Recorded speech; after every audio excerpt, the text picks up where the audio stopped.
Om Swastiastu. Yang terhormat dosen mata kuliah komunikasi Ibu Sri Diana Putri SKM MPH, serta teman-teman sekalian. Pada kesempatan ini, saya akan mempresentasikan materi yaitu komunikasi efektif. Sebelumnya, izinkan saya untuk memperkenalkan diri. Perkenalkan, nama saya Nikomang Novayanti, NIM P07134120042 dari kelas A semester 2. Baik, di sini saya akan menjelaskan 6 subbab dari komunikasi efektif.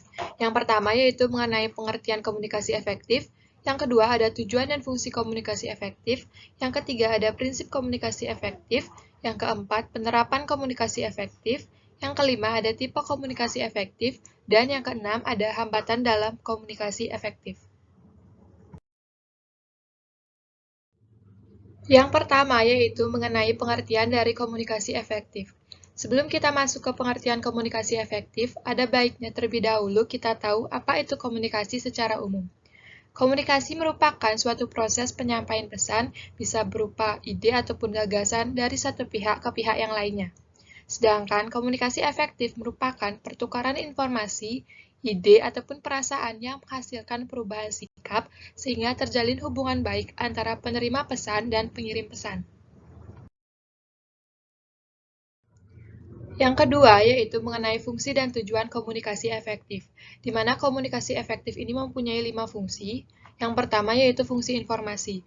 Fungsi informasi di sini yaitu untuk memberikan informasi kepada satu pihak dengan maksud agar dipahami oleh komunikan.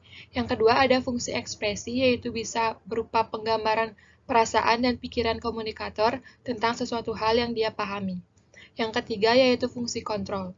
Fungsi ini berguna untuk menghindari sesuatu hal yang tidak kita inginkan saat terjadinya komunikasi.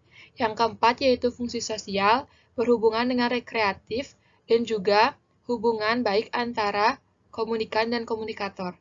Yang kelima yaitu fungsi ekonomi, di mana fungsi ini berkaitan tentang bisnis dan finansial barang dan jasa. Sedangkan untuk tujuan komunikasi efektif ada dua. Yang pertama yaitu untuk mempermudah dalam memahami pesan yang disampaikan antara pemberi informasi dan penerima informasi. Dan yang kedua adalah agar pengiriman informasi dan umpan balik atau feedback dapat terjadi secara seimbang.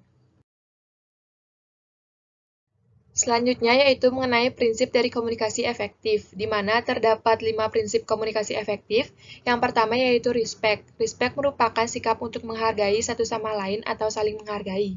Yang kedua yaitu empati. Empati merupakan kemampuan kita untuk menempatkan diri sendiri pada situasi atau kondisi orang lain, di mana syarat utama untuk melakukan empati ini adalah kita harus mau belajar mendengarkan dan mengerti orang lain terlebih dahulu sebelum kita meminta orang itu untuk mengerti dan memahami kita.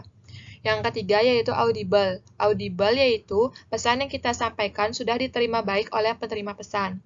Yang keempat ada clarity. Clarity merupakan kejelasan dalam isi pesan itu sendiri, di mana pesan yang jelas itu tidak akan menimbulkan penafsiran yang berbeda-beda. Dan yang kelima ada humble. Humble merupakan sikap rendah hati dan terbuka dalam menerima kritik dan saran dari orang lain. Berikutnya yaitu mengenai penerapan dari komunikasi efektif, di mana komunikasi efektif ini dapat kita terapkan pada komunikasi verbal dan komunikasi nonverbal. Komunikasi verbal itu merupakan komunikasi yang dilakukan secara lisan ataupun tulisan menggunakan kata-kata, sedangkan komunikasi nonverbal adalah komunikasi yang tidak menggunakan kata-kata, contohnya menggunakan isyarat dan gestur tubuh. Di mana penerapan komunikasi verbal efektif ini yang pertama yaitu berlangsung secara timbal balik, yang kedua, makna pesan dapat disampaikan secara ringkas dan jelas, yang ketiga, bahasa yang digunakan mudah untuk dipahami, yang keempat, cara penyampaian mudah diterima, yang kelima, disampaikan secara tulus, yang keenam, mempunyai tujuan yang jelas, yang ketujuh, memperhatikan norma yang berlaku, dan yang kedelapan yaitu disertai dengan humor atau cara-cara menyenangkan lainnya. Sedangkan untuk penerapan komunikasi efektif nonverbal, yang pertama yaitu penampilan fisik yang meyakinkan lawan bicara. Yang kedua yaitu sikap tubuh dan gestur. Yang ketiga ada ekspresi wajah. Dan yang keempat ada sentuhan. Berikutnya yaitu mengenai tipe dari komunikasi efektif, di mana terdapat 6 tipe komunikasi efektif. Yang pertama yaitu komunikasi intrapersonal, yaitu komunikasi dengan diri sendiri. Yang kedua yaitu komunikasi interpersonal, yaitu komunikasi yang dilakukan oleh dua orang. Contohnya saat kita berbicara dengan guru atau dosen. Yang ketiga ada small group, yaitu komunikasi yang dilakukan lebih dari dua anggota. Contohnya saat kita berdiskusi kelompok. Yang keempat ada komunikasi publik, yaitu komunikasi yang dilakukan dalam grup yang besar.